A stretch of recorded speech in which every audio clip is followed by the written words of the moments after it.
The next bill on the calendar for the day is House File 2887. The clerk will report the bill. House File number 2887, number 1 on the calendar for the day, an act relating to transportation, the third engrossment. I recognize the member from Hennepin, the author of the bill, Representative Hornstein, to explain the bill. Thank you so much, Madam Speaker. I'm so glad we have a chance to at least start the transportation budget bill for this biennium. Before we get going, though, I do want to thank a number of people. A big bill like this doesn't just happen.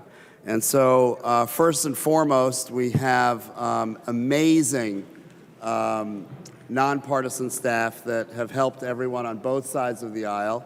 Andy Lee is the fiscal analyst, and Matt Burris is with House Research. Thanks to both of them. Amazing partisan staff, too. I just saw Joe Marble walk in. Joe is with GOP. There he is. Joe is with GOP Research, and he's waving. He's going to make my life very challenging here the next few hours and day. But at the end of the day, literally, he gives me a ride home. So that's how we roll in transportation, and appreciate your work, Joe. On the DFL side, Kevin Petrie is our wonderful committee legislative assistant. Enid Swaggart is the committee administrator, does amazing work. And Jennifer Nelson is our DFL researcher, also just putting in those long hours and doing really good work. We had Zach Cullen, a page this year, who was very reliable and came early in the morning. We're an 8:30 a.m. committee. And then Julia Waller, we had a wonderful U of M intern who helped out a lot in transportation this year. So thanks to Julia. And just a tremendous committee, members, both sides of the aisle. We had great contributions. I really want to thank Representative Petersburg. He has been a fantastic partner. And again, naturally, we don't always agree, but we communicate very well. He's been very helpful with many process issues and has a number of provisions in the bill and has been a great contributor all around. So thank you, Representative Petersburg. And then, again, a lot of our members have again, contributed always in a very respectful and civil way in transportation. Many areas of agreement as well as disagreement. But I want to just highlight a couple of members on our side of the aisle, an amazing Vice Chair, Brad Tabke, and then Erin Cagle, Representative Cagle, Chair Cagle, who also, in addition to her contributions in our committee, chaired a new committee called Sustainable Infrastructure Policy. And a lot of work that she did in that committee is reflected in this bill. So a lot of gratitude as we start our bill discussion tonight. I do want to let members know, especially since we have a lot of new folks on both sides of the aisle, the Transportation Committee has jurisdiction over three areas of the state budget. The Department of Transportation, naturally, the Metropolitan Council, and also there are many transportation-related functions in the Department of Public Safety. Everything from driver and vehicle services, driver's licenses, the State Patrol, Office of Pipeline Safety, just to name a few. And so there's a lot of interaction with the Department of Public Safety and Transportation, and we deal with that budget in this committee as well. So as we start tonight, members, we're really at a very, very exciting, important historical crossroads, not only in Minnesota, but our country when it comes to infrastructure and transportation. I would even describe this as just an infrastructure moment in our history, really on par with some of the contributions, Representative Erdahl, of the Eisenhower administration that worked hard on a lot of infrastructure, and the New Deal. This Infrastructure Investment and Jobs Act that was passed in November of 2021 is really on par with those other two federal initiatives. The timing of this couldn't have been more important. coming out of this pandemic, this recognition that not only do we put people back to work, creating jobs, economic activity, but transportation infrastructure is transformative for our communities. These investments pay back in so many ways, whether it's addressing the climate emergency, whether it's lifting people up out of poverty, economic activities, moving freight, moving people. This is such a critical role and core function of government.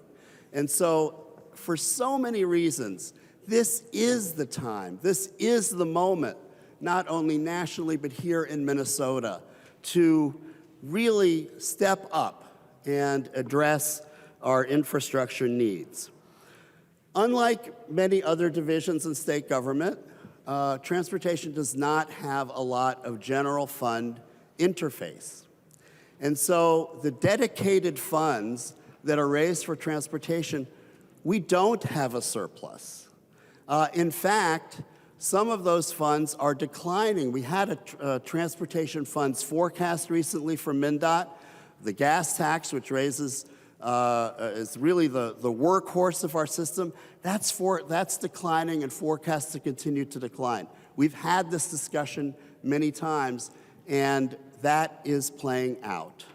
So we need to raise revenue. If we're going to address those crater-sized potholes that Leader Damath just referred to a few minutes ago, we are going to have to raise revenue and make investments. And our needs are great. We started out the committee talking about those needs that have just accelerated over time because we have not made those investments. We continue to kick the can down that pothole-filled road and put off these necessary investments, billions of dollars. People on both sides of the aisle have come with specific projects in your districts. We simply can't fulfill those needs without this new revenue. And that's what we do in this bill. And so, members, I wanted to just review why this additional revenue is so important and the results it creates. Only twice since 1988 has this legislature increased revenue for transportation beyond our core budgets. And the last time was in 2008. And it wouldn't be a transportation bill if I didn't mention my hero, my mentor, the late Representative Bernie Leader. Some of you had the opportunity to serve with him. Others may not know much about him. But the reason he's my hero, for many reasons, he was a World War II veteran. And I say Bernie Leader, may he rest in peace, because he passed just a few years ago. But he liberated forced labor camps, and an incredible war hero. And when he came back from World War II, he became a county road engineer in Polk County in his hometown of Crookston. And really, in the 1950s, really created a lot of the funding formulas that we use today to fund roads and bridges. So when he served in the legislature, he passed the 2008 bill that raised revenue, that we model many of our bills after. The reason we model our bills after Representative Leader's vision is that as a rural county road engineer, he understood that a successful transportation bill serves all modes of transportation in all parts of the state. As a rural county road engineer, he fought as hard for transit in the metropolitan area as he did for roads and bridges in his own community. And so when I had the opportunity to first chair this committee in 2013, I wanted to emulate Representative Leader. And so I, along with many others, and many on both sides of the aisle, Representative Torkelson was a part of this effort, created a Corridors of Commerce program that really one of the goals was to assist road and bridge infrastructure in greater Minnesota. So I, as an urban legislator, learned from Representative Leader that if I were truly to become a good mentee of his, then as an urban legislature, we needed to pay attention to the needs of rural Minnesota. And so, members, Representative Leader's bill, you can see the results of what we did in 2008. That time, the reason we passed that bill in 2008 was because of the 35W bridge collapse. That's what finally got this legislature to move on transportation. It took a bridge collapse. It took Minnesota being a national news story because our infrastructure was literally crumbling, and 13 people were killed on that bridge on an August night in 2007. So if you know about the DeSoto Bridge in St. Cloud over the Mississippi River, Trunk Highway 23, that was a result of that legislation. The Robin Drayton Bridge on the Red River of the North in Kittson County, the Hastings Bridge, the Lafayette Bridge, the Dresbach Bridge in Winona. I've got a whole page full of bridges that were either redone or built as a result of that bill that we passed in 2008. So we're at a similar place as we were then. And members, that's why I'm so proud of this bill, because we are, for the first time, funding small cities on an ongoing way. We have counties, we have cities, we have townships. They get money, they get money through the Highway User Trust Fund. They're taken care of, but somehow small cities, 5,000 and under, don't have that dedicated fund. For the first time, we do that in this bill. I want to thank members from both sides of the aisle for championing small cities. Representative Brand, Representative Olson, Representative Petersburg all brought those. Representative Robbins had a bill for small cities. This is so significant, members. This is a very, very key part of this bill. But we also increased significantly funding for counties, for cities, and for our state highway system that is in such need. And of course, we have funding for corridors of commerce and bridges in this. Our transit systems are in such need of safety improvements, as well as the core functions of transit. Buses, arterial rapid transit, that's all funded in this bill. And then safety initiatives. Thank you, Representative Ream, for your road and pedestrian safety legislation in this bill, and Representative Tabke for your transit safety. We've been talking about transit safety for years. We're going to finally get that done in this bill. Representative Kraft, you have a very important provision here that addresses the fact that transportation is the #1 source of greenhouse gas emissions. You go a long way with your provisions in addressing that. Representative Elkins, I don't see, oh, there he is. Representative Elkins has key provisions to support deputy registrars in this bill, and I thank him for that. And finally, Representative Petersburg, your work to, over many years, to make sure that we can transfer some of that general fund money that goes to the auto parts sales tax and dedicate that to transportation. We have that in this bill, along with several other revenue raisers. So, to Representative Leader, I always want to channel his memory whenever we do a bill like this to make sure that all parts of the state and all modes of transportation are taken care of. These issues and these projects and these needs don't go away. They simply get more expensive. And so, members, I wanted to just pass the wand here to Chair Cagle, who will talk briefly about the IIJA match. We did have $1,075 million for our one-time general fund allocation and target. Most of that went to match that federal money. We'll be getting billions of dollars of federal money because of our one-time general fund match. But again, members, one-time money will not solve this problem, and that's why we have the new revenue that will be an ongoing boon to our infrastructure system. And so with that, Madam Chair, I would like to pass it on to Representative Cagle to talk about our federal piece here and the delivery fee, which is a new feature of our transportation bill. The member from Anoka, Representative Cagle. Thank you, Madam Speaker and members. You know, this is my 4th term, and you know, I've served on transportation every time. I've served in the majority and in the minority, and you know, the one thing hasn't changed. It's our needs in our transportation system. Year after year, we hear bill after bill on safety, congestion, crumbling bridges, highways that semis have to take detours around because it's unsafe. Representative Igo, I'm thinking about a specific road in your district.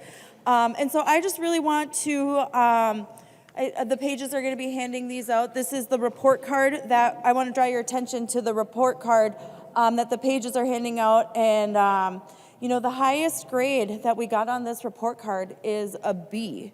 And that's thanks to our aviation system here. And our roads got a D.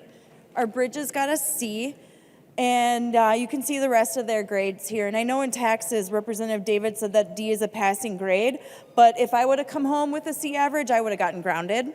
And I'm pretty sure that accountability that my parents demanded in me instilled a strong work ethic, and was pretty happy to graduate with an A average. So I think it's just, you know, for me, it's the thing that's bonkers is not doing anything and then thinking that it's going to magically fill potholes.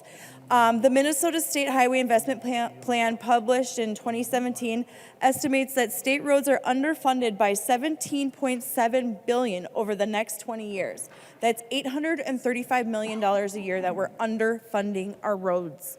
Anyone driving around here has seen that. I do also want to talk about a little bit about the IIJA provisions in the bill, the Infrastructure Investment and Jobs Act. Between this bill and House File 26, which we passed very early in session, we have an opportunity to leverage nearly $8 billion in federal money to update our crumbling infrastructure and look towards the future. In this bill, we've established a local assistance match fund, which is nearly $215 million for local governments. So if one of your communities is awarded funding through the IIJA bill, then they can easily access up to $10 million for their local match requirements.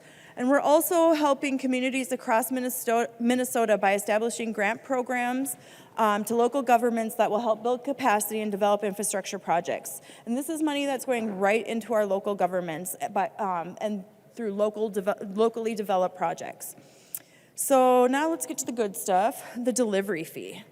So yes, we are doing a 75-cent delivery fee.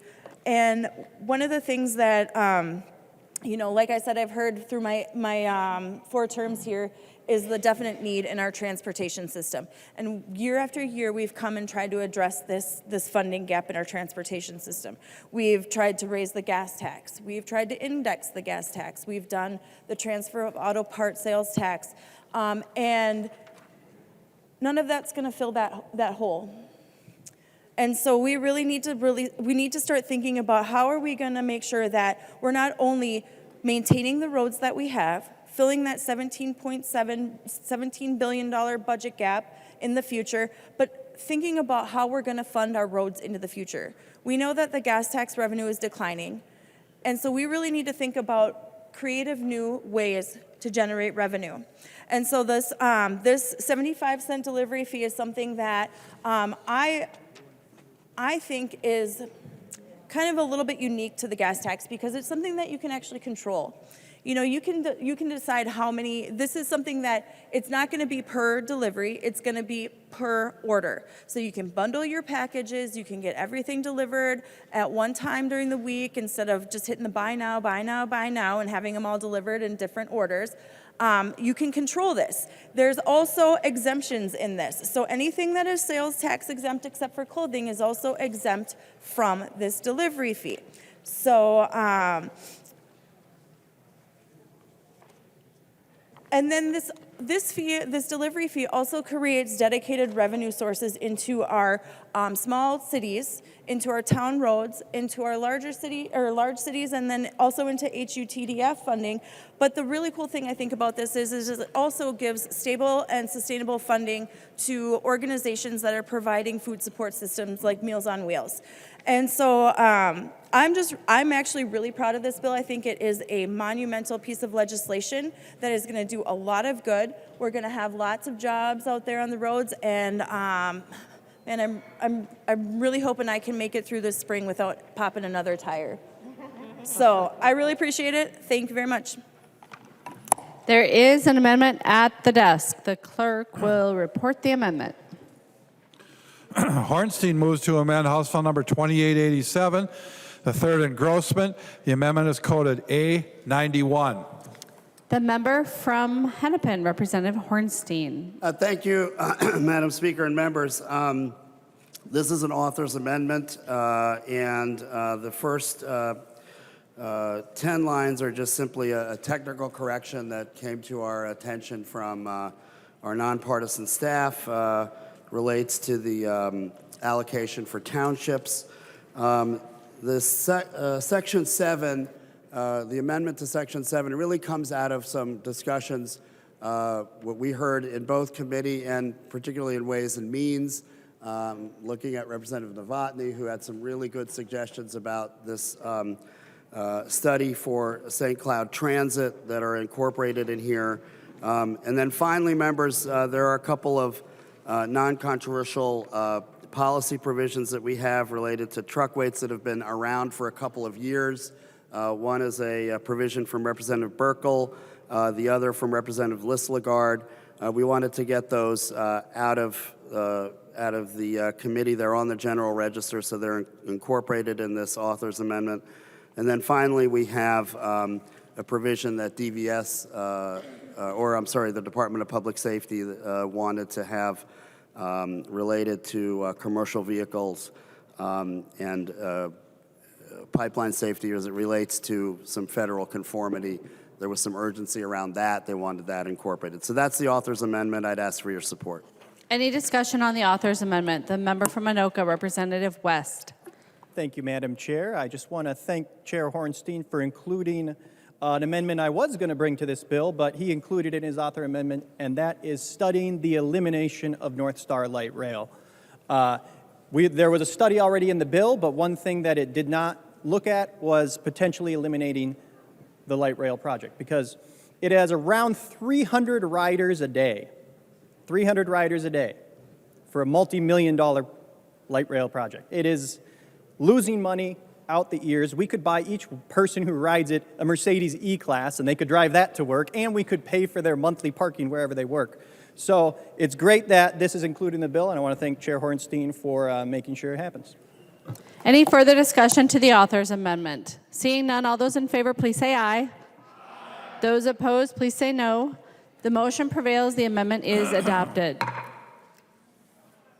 There's another amendment at the desk. The clerk will report the amendment. West moves to amend House File Number 2887, the third engrossment as amended. The amendment is coded A38. The member from Anoka, Representative West, to-year amendment. Thank you, Madam Speaker.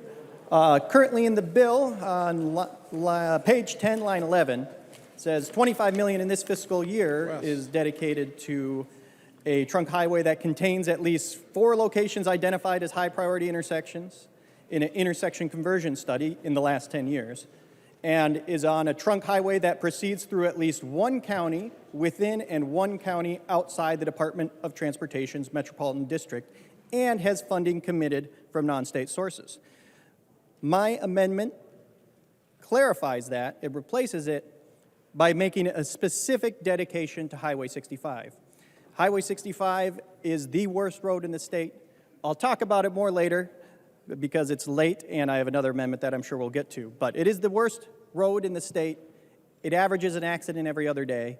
And I want to make sure that this $25 million is dedicated to that road and doesn't go anywhere else. And I would encourage members' support. There's an amendment to the amendment. The clerk will report the amendment.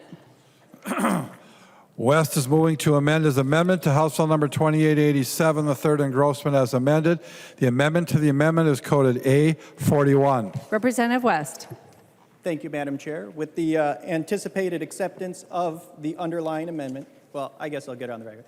Would Representative Hornstein yield to a question? He will yield. Representative West. Would you be willing to urge your member's support of the underlying amendment? Representative Hornstein. Thank you, Madam Chair. Representative West, yes, I support the underlying amendment. Representative West. With that in mind, I withdraw the amendment to the amendment. Representative West withdraws the amendment to the amendment. We are now on the underlying amendment. Any further discussion on the amendment? Representative Hornstein. Thank you, members. I would again reiterate my support for a yes vote. And our committee has spent a lot of time in Blaine. I've spent a lot of time there. We've had field hearings. We've had, I went recently, just a few weeks ago, to a town meeting up there. And this is a very, very important priority issue, both sides of the aisle. Representative Norris, I want to thank you for really bringing this, your passionate advocacy for Highway 65 for to the committee, and that's one of the reasons I enthusiastically support this. So Representative West has withdrawn the amendment to the amendment, and we are on the underlying A38 West amendment. All those in favor, please say aye. Those opposed, please say no. The motion prevails. The amendment is adopted. There's another amendment at the desk. The clerk will report the amendment. Fogelman moves to amend House Bill number 2887, the third engrossment as amended. The amendment is coded A43. The member from Nobles, Representative Fogelman. Thank you, Madam Speaker. Members, I am offering the A43 amendment. This is going to require that the delivery tax be itemized on invoices as a state delivery fee or tax. I just think it's important that the taxpayers have some transparency on this tax. Bigger companies and corporations are going to be able to eat this tax, and maybe some of your local people aren't going to be able to eat that tax, and they're going to pass it on to the taxpayers. And I think it's important that they see that they are being charged this tax. And I ask for member support. There's an amendment to the amendment. The clerk will report the amendment. Eagle moves to amend the Fogelman amendment to House Bill number 2887, the third engrossment as amended. The amendment to the amendment is coded A99. Member from Anoka, Representative Cagle. Thank you, Madam Speaker. Members, when I go to Target, I don't just see the, say, like, item and then the price. And so and I do think transparency is a good thing, and so I like to know what my money is getting me. And so this amendment would just say that it would say that this is the road improvement and food delivery fee. Discussion to the amendment to the amendment. Any discussion on the amendment to the amendment? Seeing none, all those in favor, please say aye. Those opposed, please say no. The motion prevails. The amendment to the amendment is adopted. On the Fogelman underlying amendment, discussion. Representative Cagle. Thank you, Madam Speaker. I would suggest a yes vote. Any further discussion on the Fogelman A43 amendment as amended? Seeing none, all those in favor, please say aye.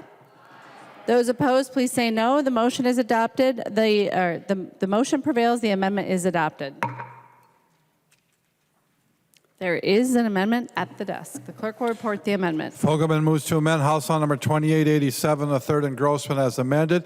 The amendment is coded A77. The member from Nobles, Representative Fogelman.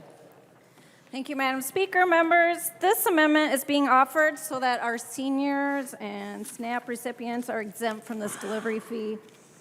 This fee is regressive, and 75 cents is the same if you're ordering a $9 meal or a $3,000 couch. So not everybody is able to get out. They don't have a car. They are on a fixed income. They don't need more taxes hitting them. There's thousands of things at the grocery store that you can order that aren't taxed, but then there are some paper goods, diapers, that kind of thing, that are taxed. And so if you order those two things together, this fee is going to be hitting those people, and they need our help. They don't need more taxes. So I ask members to vote yes on this and to help our elderly and our fixed income people so that they are not paying this tax. There's an amendment to the amendment. The clerk will report the amendment. Cagle moves to amend the Fogle Amendment to House File Number 2887, the third engrossment as amended. The amendment to the amendment is coded A101. Member from Anoka, Representative Cagle, on your amendment to the amendment. Thank you, Madam Speaker and members. So what my amendment would do would be to instate the language of the 297A, which is all of our sales tax exemptions, and then delete the rest of the amendment. Thank you. Any discussion on the Cagle amendment? The member from Waseca, Representative Petersburg. Thank you, Madam Chair. And I'm disappointed that this amendment to the amendment is here.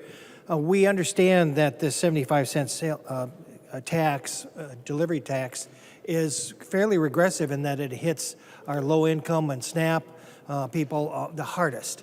And what are we getting? The only thing that it changes is that they don't have to pay it for clothing. The food, without the food, that's the same as everybody else. If it's non-taxable for food, you don't pay it for yourselves as well. I'm really disappointed that you are hitting the low income and those that are really needing the help with that. And so with that, Madam Speaker, I would request a roll call for this amendment. Representative Petersburg requests a roll call on the Cagle amendment to the amendment. Further discussion on the Cagle amendment to the amendment. Representative Petersburg. Again, I would just vote no on this particular amendment because it is regressive. And if we're really trying to help low income with some of these taxes, and transportation has a lot of new fees and revenue producers in this bill, I don't think we need to put it on the backs of these individuals. So I would ask for a no vote. Further discussion, Representative Cagle.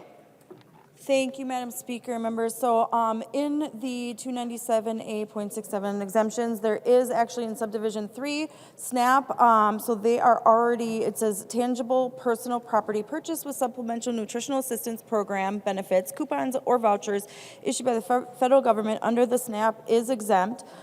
This exemption also applies to food under special supplemental food program for WIC. And so those programs are under this exemption are currently exempt from sales tax. And so, and also this is really about the way that we're using our roads. We're using our roads differently. We're not driving everywhere. I mean, we can sit in our basements and have our meals delivered to us, have clothing delivered to us, have everything delivered to us, and we're still using the roads. And so this is really about thinking about how are we going to look at funding our road system in the future. And one thing I also want to draw your attention to is the fact that this delivery fee creates a consistent funding source for programs like Meals on Wheels. And so when I was at the Cummins event a couple weeks ago, I was approached by somebody from the Agency on Aging, and they were really excited about this bill. They actually told me how much that they were worried about how they were going to continue to fund their programs, and that this would be a huge help to those programs. So please support the amendment to the amendment. The member from Isanti, Representative Dowd. And just a question about the underlying provision, and I guess I don't know who to direct the question to, if it's Representative Hornstein or Representative Cagle. Maybe one of them can, about the underlying provision. My question is, and then I'll ask, it sounds like Representative Cagle to yield. Can you just tell us who is this underlying provision targeted at? Is it Amazon deliveries? Is it Bite Squad? Who will the underlying provision impact? I was having trouble understanding that piece. If Representative Cagle would yield. She will yield. Representative Cagle. Thank you, Madam Speaker. The underlying provision as far as the delivery fee. Madam Speaker, and what this is aimed at is fixing our roads and getting more funding into our system. And so what we need to do is make sure that that we don't have another bridge collapse. And we've known from the past that we're not going to get a gas tax passed, and that, you know, what is really frustrating to me is that thinking that we're going to magically see a fix by doing nothing. And so we have to take this seriously. We have to get more revenue into the system so that we can make sure that all of our roads across the state are safe for everyone to use. Representative Dowd. Thank you, Madam Speaker, and I'm not trying to prolong things. I think you maybe, what I'm interested in, if she would yield again for a question, what I'm interested in is who gets taxed here, or what type of delivery, not where does the money go, I understand that, and what I'm interested in is what type of delivery, or what transaction gets taxed. Is it Amazon deliveries? Is it Bite Squad? I don't know. Can you give me some examples or tell me what this is designed to hit, or what service is getting taxed in order to pay this? Representative Cagle. Thank you, Madam Speaker. Representative Dowd. It is any retail delivery service. So Amazon, Bite Squad, DoorDash, eBay, Instacart, Hy-Vee, Cub, basically any shipped. You know, there's lots of these different third-party apps that do this kind of delivery service. There's also individual grocery stores. I know when I go to grab my Hy-Vee delivery, it's $9.99 for delivery if I want it about a week out. If I want it that same day, I can get it for $20. But I can also just, you know, have somebody shop online for me and go and pick it up at the store too. So this is really about, you know, any kind of retail delivery that comes to your door. Representative Dowd. Further discussion on the Cagle amendment to the amendment. Representative Petersburg, then Swedzinski, then Franson. Representative Petersburg. Thank you. And if Representative Cagle would answer a question, yield a question. She will yield to a question. Representative Petersburg. Thank you. And Representative Cagle, you mentioned that this program would allow Meals to Wheels stay in business, et cetera. So could you clarify for us where the tax revenues for this actually goes? Representative Cagle. Thank you, Madam Speaker. And Representative Petersburg, there is a special revenue account that we create. I believe somewhere in this pile of papers here. But then the revenue goes to a small cities account. So part of it will go to HUTD, part of it goes to small cities, part of it goes to CASA, part of it goes to MSAST, part of it goes to townships, and then part of it, township roads, and then part of it goes to food delivery and nonprofit grants. Representative Petersburg. Thank you. I thought that's where it went, but your implication that Meals on Wheels would be benefit from this particular program isn't really directly related to that. I guess they have better roads, so maybe that's a benefit, but it's not really going to keep them afloat. So the real issue is whether or not we should have this particular tax afforded against our senior citizens and those that are having trouble with making ends meet. And so, again, I would reiterate, please, no vote on this amendment to the amendment. The member from Lyon, Representative Swedzinski. Thank you, Madam Speaker. Thank you, members. You know, Representative Dowd asked some pretty poignant questions. He said, who is this tax directed towards? And in all reality, the answer that we got from the author was pretty focused on, you know what, this is just a tax on Hy-Vee. This is just a tax on retailers. But in reality, who's really paying the tax? The single mother, the elderly, the folks that are afraid to go outside for COVID. That's who's going to pay this tax. This isn't some big corporation. This isn't getting back at some nasty son of a gun who's making too much money. This is the folks we know. This is your neighbor. This is the guy just trying to have lunch at work. Going to pay this. It's a darn shame. Here we sit on the legislature. Here we sit on the House floor tonight. Moving forward, an unprecedented piece of legislation that's going to hurt people, that's going to cost people. Well, it's just a tax of convenience. Why don't you just plan ahead and just order once a week? Then it's just 75 cents a week if you just plan ahead. Boy, oh boy. Wouldn't it be nice to look down your nose and say, just plan ahead? Ooh, that'd be fun. It's not fun. It hurts. There's a reason why the fiscal note's so darn high. Because they're planning on you, not planning ahead.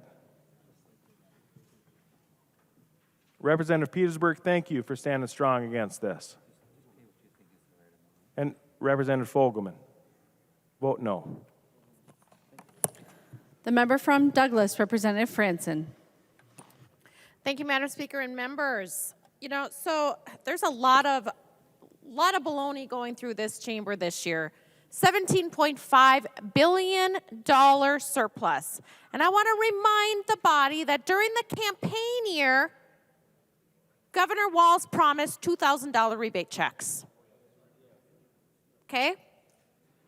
Now the tax bill, what, $275 for a single person? So thank you. I guess I'll be getting $275 of my taxes. Point of order, back Madam to Speaker. me. Representative Long. Madam Speaker, Masons 101, we are not debating the tax bill. Representative Franson, you have the floor. Thank you, Madam Speaker. Representative Long, I am building a base for my discussion here on this amendment on the 75-cent delivery fee. Tax the rich, they say, tax the rich.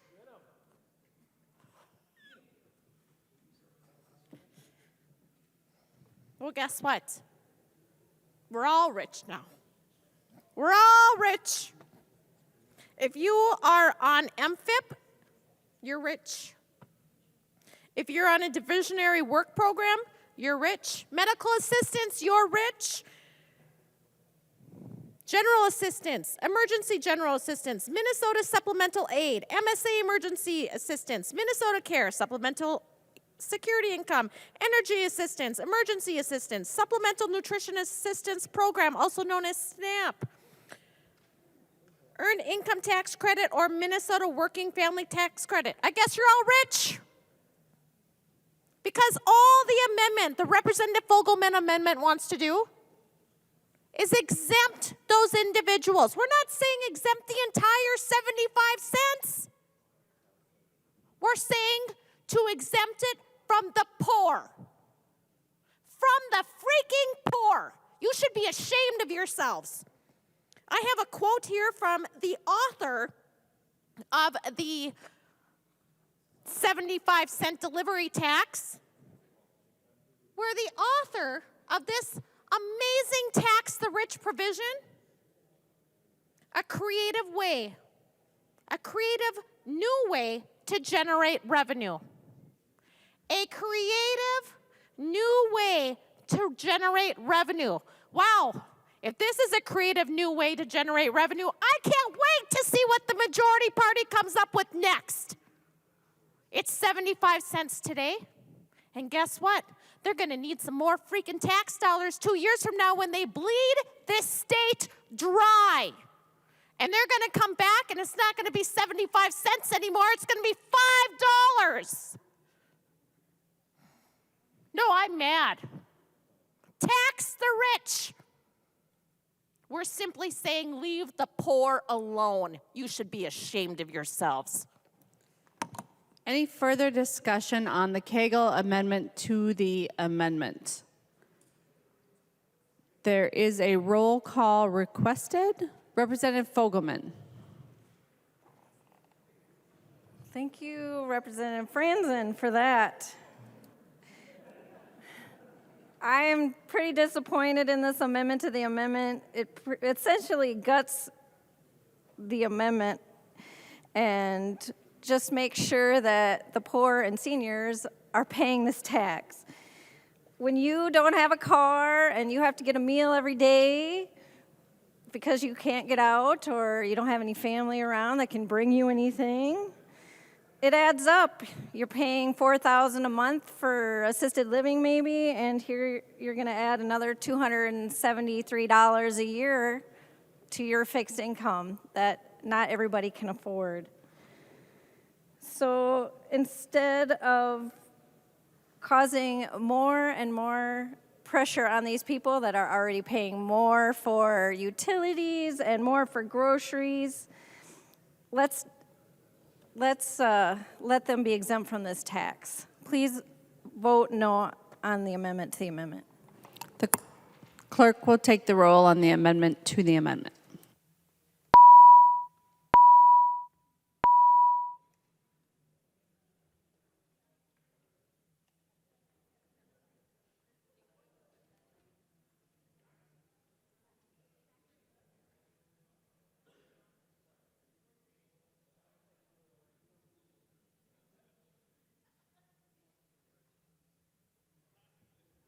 The clerk will close the roll.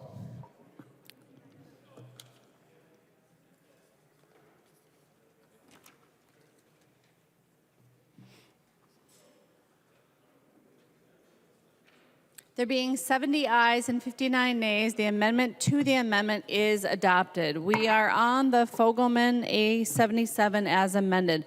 Discussion, Representative Fogelman. Well, seeing that you all thought it was great to tax the poor and those that don't have the income that they need, I am going to withdraw this amendment. Representative Fogelman withdraws her amendment. There is an amendment at the desk. The clerk will report the amendment. Fogelman moves to amend House Bill number 2887, the third engrossment as amended. The amendment is coded A51. The member from Nobles, Representative Fogelman. Thank you, Madam Speaker. I'm offering the A51 amendment to delete the delivery tax from the bill. It's unpopular, and the fee is going to, in fact, impact every Minnesotan. Colorado is the only other state that has implemented this delivery tax, and they started with 27 cents, not 75. So here we are, 3 times higher than the state that's already got it enacted, and they have a lot of problems already. And a poll in Minnesota has asked citizens about this fee, and 80% oppose the fee. And I suppose we can understand their objections when we have an $18 billion surplus. One of our core responsibilities as legislators is to fund our roads and bridges. And right now, with the surplus, we have the ability to do that. We need to repair our roads and bridges. And I think one point on the floor, someone said that the surplus isn't a surplus, it's an underfunded. Well, our roads and bridges are underfunded, and we have the ability to take this money and appropriate it for what it needs to be done in this state. So we should be looking a lot harder at our roads and bridges. And maybe instead of spending $500 million on an office building, or $17,000 a month for our governor's house while the mansion is getting renovated, we should be putting our taxpayer dollars to better use. We're supposed to be responsible and fiscally conservative, so let's try and do that. I've said it on the floor, and I think it bears repeating that we're the 6th highest state for people leaving, not just leaving, they're fleeing. And why are they fleeing? Because we keep adding taxes and adding taxes. Night after night, we're passing bills that are adding more and more tax burden to our citizens and our small businesses. We are supposed to be doing things that are attracting people, and if we lower our taxes, we will have more spending and more tax dollars. I think just this last Thursday, the Democrat legislators in a Senate committee voted to remove this tax. The chair, Senator Ann Ress, was very happy when Democrat Senator Scott Dibble amended it to lower the sales tax and remove this fee from the Senate file. So I do not know why we would not do the same thing. So I'm asking you all to vote yes on this and remove this fee from the bill, and I ask for a roll call vote. Representative Fogelman requests a roll call. Seeing 15 hands, there will be a roll call. Discussion to the amendment. Representative Cagle. Thank you, Madam Speaker, members. So transportation is based on a user fee system. We don't exempt anybody from gas tax. The Colorado bill also put in a 8-cent, they inflated, at the same time that they did this delivery fee, they also did a 2-cent gas tax to go up 1 cent annually up to 8 cents, and then inflated it. They did an EV equalization fee, they did a TNC fee, they did a personal car share fee, rental fee, taxi fee, road usage fee. And I actually worked with the author of the Colorado bill and learned lessons from them. And so instead of, we put in the small business exemption from the get-go, we also did some of the itemizing pieces that they have learned as well in Colorado. And so we learned from them. Our bill's going to be better. And so vote no on the Fogelman amendment. The member from Waseca, Representative Petersburg. Thank you, Madam Speaker. And one of the things that first of all, I want to commend a creative way of trying to find some new revenue sources, and I think it's something certainly to explore. However, one of the things that I think we failed to realize is that all of those fees for cars and trucks and that the individual does, so do the delivery people that have these delivery vehicles. And on top of that, if you have something delivered to your house, you pay the fee, but if you go get it, drive to Walmart or whatever, pick the item and bring it back, you're actually providing just as much wear and tear on the roads as that delivery charge is. And so the thing is, why it makes it difficult for us to really say that that's justifiable for those particular costs. I do think it's important for us to start thinking about how we're going to fund roads and bridges. I do think it's important for us to figure out how we make a decision on how we prioritize all of the funds that we generate through our collection of taxes from our taxpayers and our constituents, and how do we fund all the responsibilities that we have as a state. Transportation is one of the biggest obligations that we have, one of the things that the Constitution says we have to support, and so we need to figure that out.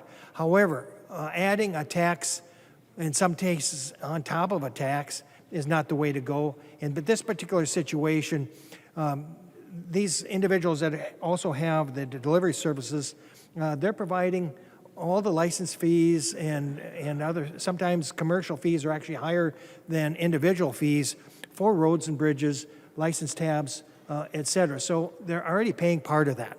They're certainly paying the gas tax for either the diesel fuel or the gasoline. So those are already things that are being collected there. This is just an additional tax on top of it, paid by the consumer in a small fashion so that they don't recognize it's a real big deal. But when you add it cumulatively, there's quite a few $100 million that are being generated with this. I would certainly request a yes for this amendment. Let's reduce that. Let's go back to the drawing board and figure out how we're going to fund transportation. The member from Isanti, Representative Dowd. Madam Speaker, Representative Cagle, a question for you. You answered that this would include any retail order, so I started kind of looking through my phone. This might be a surprise to you, but I order a lot of stuff because I'm stuck here. I don't get to go to the store. And in Amazon, just for an example, I don't mean to pick on that one company, but in Amazon, I can order multiple things in one order and they may come in multiple shipments from different warehouses. Or I can order 5 times during the week, 7 times during the week. I can order 50 times during the week, frankly, but I can select them all to come in one order or one delivery on my Amazon delivery day or whatever they call it. Are we taxing the order that gets delivered to us per order or per delivery? If she'd be willing to yield for that question. Representative Cagle. Thank you, Madam Speaker. And Representative Dowd, it's per order. Representative Dowd. Yeah, that's what I thought. For years I've always wondered why Democrats will say, we're going to tax the rich and we're going to make them pay their fair share. And since I have been here, of course it's tax cigarettes, and I don't, when they did that, it was like a 150% increase on the tax. It's been tax gas, tax liquor. These are all the most regressive taxes. These are all taxes that hit poor people. And I kept thinking to myself, well, that's it. I mean, they've kind of taxed, lower income people as much as they can. I'm a pretty creative person. I couldn't have thought of this. I couldn't have thought a way to punish low income people more than this. Somebody doesn't have a car and can't go to Target. I mean, I can go to Target from where I live, and it's I don't know what it is, 13 miles away or something. Probably more than that, 15 miles away. I would pay way less than this in gas tax to get to Target and come back, or Walmart or whatever. If somebody doesn't have a car and they can't get to that store, so they choose to have it delivered, you're going to tax them more than you're taxing me, and I live 13 miles from Target. Like, I seriously, and I'm pretty creative. I could not have thought a way of taxing low-income people and punishing them more than this. Like, this is really, really bad public policy, especially at a time when you have a $17.5 billion surplus. I've got a really creative solution for you. Let's take some of the money we've already over-collected from Minnesotans and use it for roads and bridges. Novel idea. I mean, it's in the Constitution that roads and bridges are a constitutional requirement, something that we're constitutionally required to fund. But we can't actually, you know what the problem is? The reason you can't afford to fund roads and bridges with this, I shouldn't say 17.5 billion. What's the real revenue number? 50 billion plus 17.5? What is it? I don't know. Let's call it $70 billion that you're collecting. We can't seem, and that's only general fund. I'm not even talking about gas tax money. We can't seem to find enough money for the constitutional requirements that we're required to fund. You know why? Because you're funding a whole bunch of crap that's not required. And you're using all the money you're collecting from Minnesotans that you told them you were going to spend on this kind of stuff. And that's why you have to create these new inventive ways to punish low-income people. I apologize because I used the word poor earlier, and that's a derogatory term. I don't think we should use it here. It's low income. And that's what you're doing. This is more regressive than the cigarette tax. This is more regressive than the gas tax. You'd be better off to just vote for the gas tax. This is more regressive than the gas tax. This is going to hurt low-income people even more than the gas tax. At a time when we have a $17.5 billion surplus, which is actually $19 billion before we artificially lowered the surplus number. It's twice the largest surplus we've ever had in state history. And we can't find enough money to fund the constitutionally required core functions of state government, along with schools and public safety. We can't find enough money to fund roads and bridges. Why don't you be honest with Minnesotans and tell them that we can't afford to fund roads and bridges because we're funding all kinds of waste, fraud, and abuse in state government that you refuse to uncover, that you refuse to look for. You go through all these grant programs where we've had fraud, hundreds of millions of dollars of fraud. Zero has been recovered. And we've done nothing to prevent that fraud from happening again. And that money just went out the door. And because we refuse to do that, we have to tax low-income people. 75 cents an order, not even a delivery. I got 2 orders delivered to my house yesterday. Cost me $1.50 for 1 delivery. And somebody who doesn't have a car and can't go and pick that up themselves, they're the ones who are going to get stung with this one.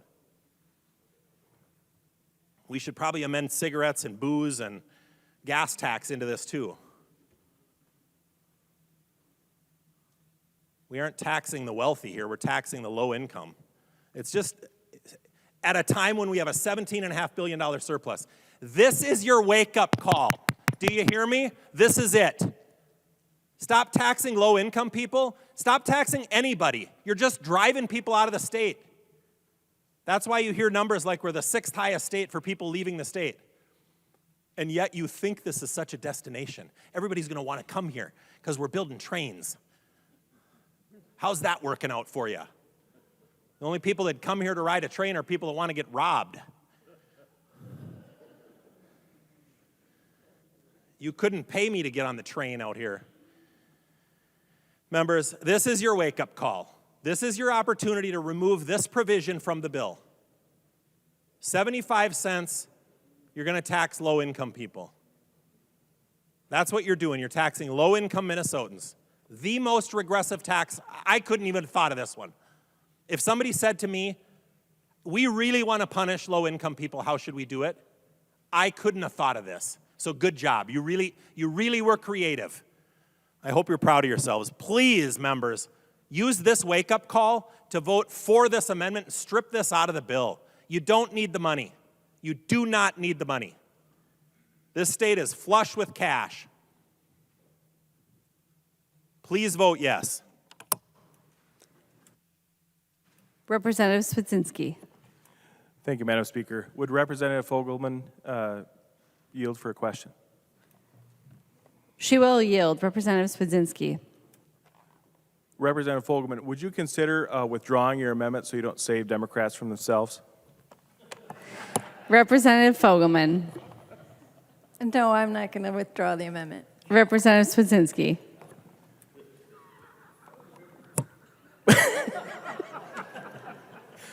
Madam Speaker, members, you know, one of the first things I learned when running for the legislature was there's a big difference between an idea and a good idea.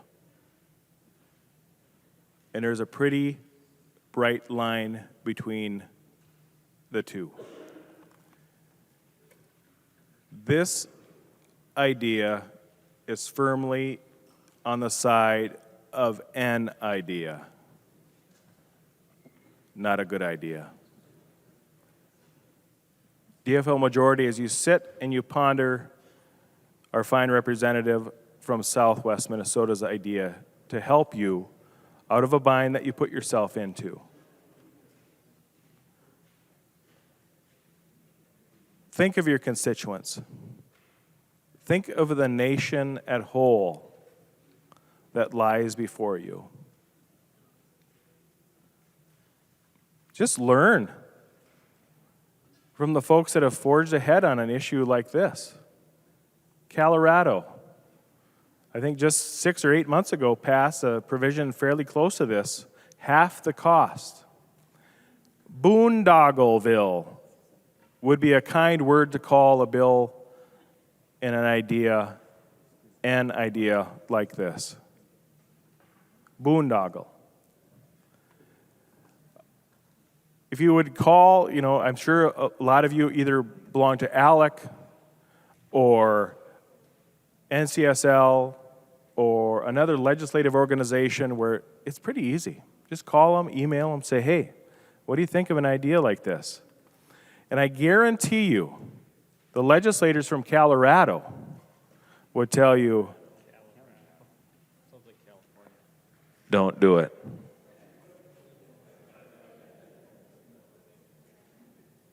Don't fall for the trap. while the money looks good in the fiscal note, the problems you're going to cause for yourself are mighty big. It's not worth it. Representative Fogelman, thank you. I wish you would have just said, hey, you know what, we'll pull the amendment, save them from themselves, but it doesn't seem like they're interested in that.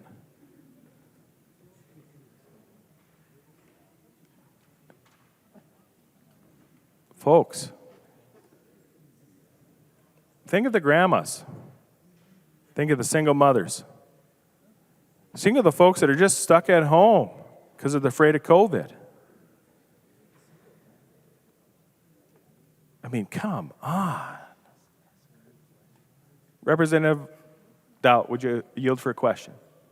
He will yield. Representative Swedzinski. Madam Speaker, Representative Dowd.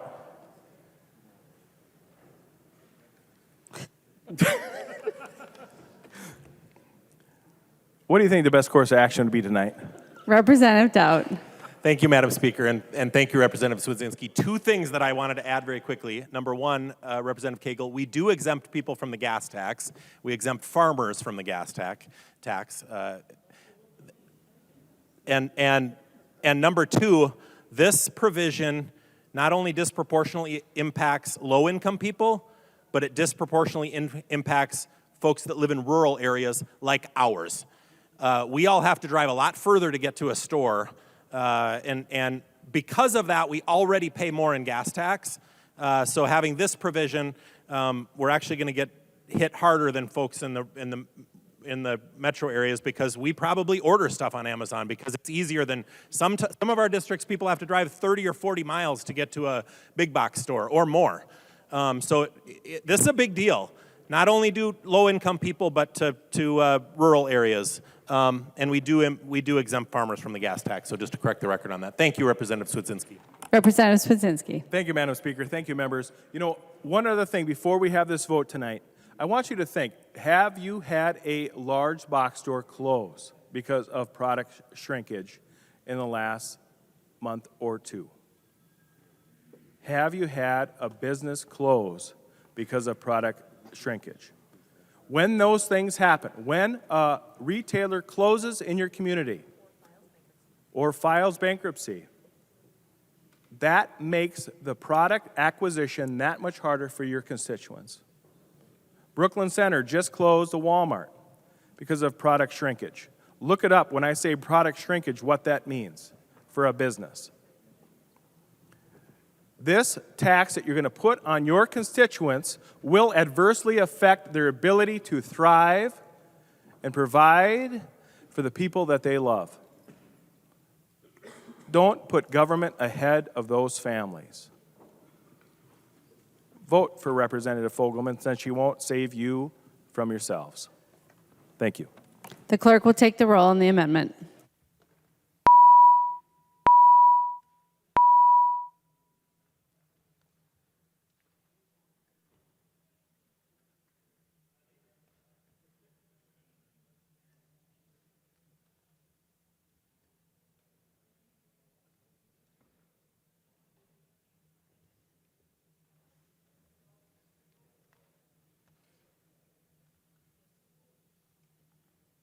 The clerk will close the roll.